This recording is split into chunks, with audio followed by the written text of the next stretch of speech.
Hello. In this video, we're going to go through learning target 623, which is to evaluate a function given an x value.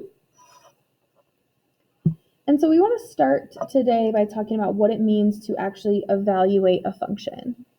So to evaluate a function means to plug in a given x value to find its y value. So we're going to input our x value and then see what we get out in the y value. If you need to pause it right now to make sure you get the learning target, the description, and then this definition, please do so. And what this basically means, like we've done this before a lot, actually. We've plugged things in. You've been plugging things in middle school, maybe even elementary school, like early elementary school, late elementary school. But you've been plugging numbers into functions pretty much your whole math life. The only thing that is different is the actual notation, like function notation. And so I'll talk about what that means when we go through these, but you could plug these into any function. So we can't possibly go through all examples, but I'm going to go through like some of the most common and the ones that you need to know for our class. So this example says, given the following functions, find f of -2. And this is like the new notation. F is like the name of the function. And so you can see all of these are also named F. So we're going to plug them into all of them. But it can be named by any letter. So that's its name. And then this is the number that they're telling you to input. So this is our input, which is our x. And so that's what you're actually going to plug in to your function to see what you get out. And so when I go to do that, I'm just going to start by plugging it in wherever I see an x. And so on the left, f of -2, this side never changes. This is just like what we're trying to find, f of -2. And then over here, I see a 3. And then when I plug things in, I'm going to plug them in inside parentheses. So -2 in parentheses. I see another x, so another -2.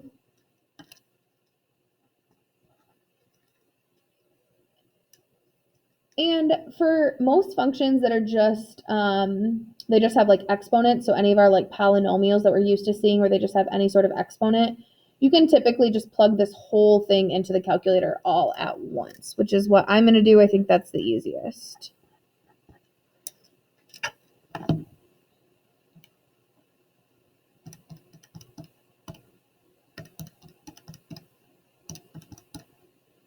And we get -4. So you can see what I typed in is exactly the same as what I have written, parentheses and everything.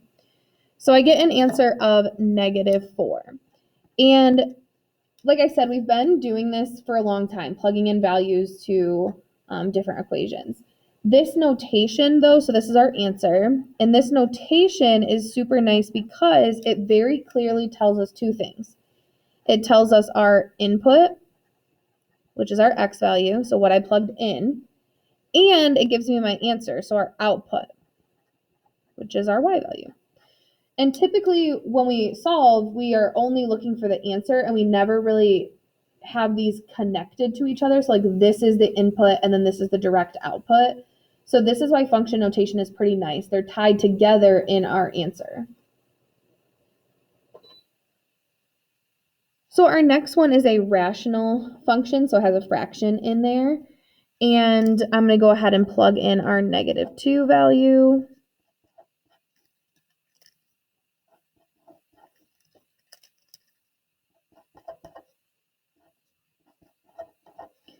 And the only thing you need to be careful with is for fractions, you have to follow order of operations pretty specifically. So like the bottom, this denominator needs to be simplified first, and then the fraction, and then the addition. So it's like this part, then this part, then this part. And so in order to do that, you can either put parentheses around it and type it all at once. So like I put parentheses around the top, around the bottom, and then around the entire fraction. So you can see it's a lot of parentheses to type, but that allows you to type the whole thing at once.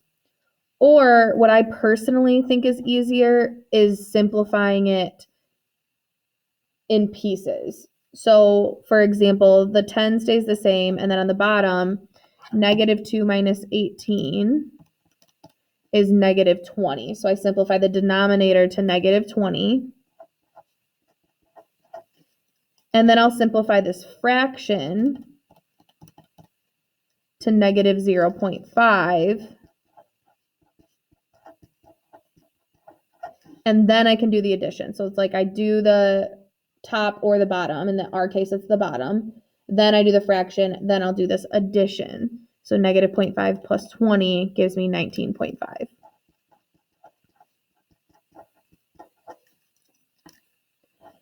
And I'll show you really quick, if you typed this original thing in inside parentheses, you'd get the same thing. It's just a lot of parentheses. So I start with a big one, then I have my parentheses 10 divided by parentheses, -2 minus 18, and then end the parentheses and do the big one plus 20. So it's a lot of parentheses all at once, but you'll see you get the same answer. So whatever way makes the most sense in your head. I personally, this makes the most sense in my head, but if the parentheses works for you, do that.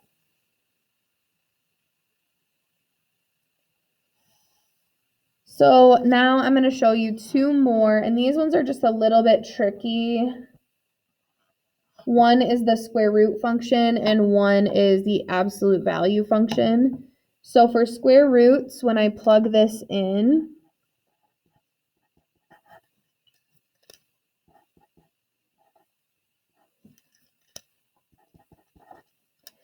I just want to type this exactly as it is, which is fine. So the square root of -2 plus 12, and I get 3.2. So you're going to have to round. They're almost always decimals, so 3.2. The only thing that you need to remember for square roots is we cannot square root a negative. And so if this happens, you can say that it's not possible, or there's no answer or no solution. Either one of those works. So like, for example, let's say this was like -2 minus 12. My calculator will give me an error, and so will yours. And so if you get an error, you want to say that it's not possible, there's no solution. Either one works, because we cannot square root a negative. So that means just plugging in the value you're trying to plug in is not possible.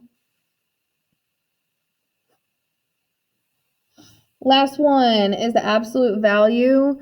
Absolute value is just something that you probably don't have a ton of familiarity with, but it is pretty easy to work with, because the absolute value just means the positive of that answer.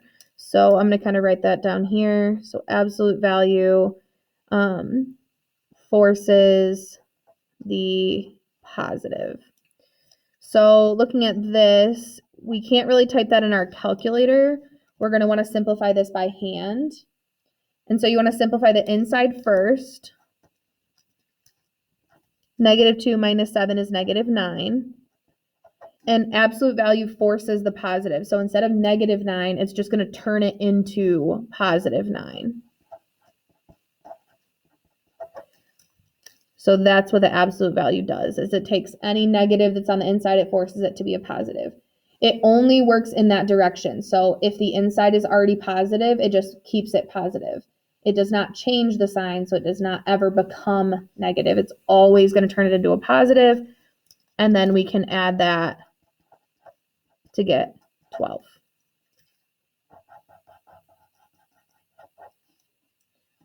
So absolute value, if you see it, you just want to force your answer to be positive and then continue. And so everything, it'll always look different, because you're going to be given a different function every time, and then you're going to be plugging in a different value typically. And so just follow your order of operations for these, and you will be fine. I hope this helps.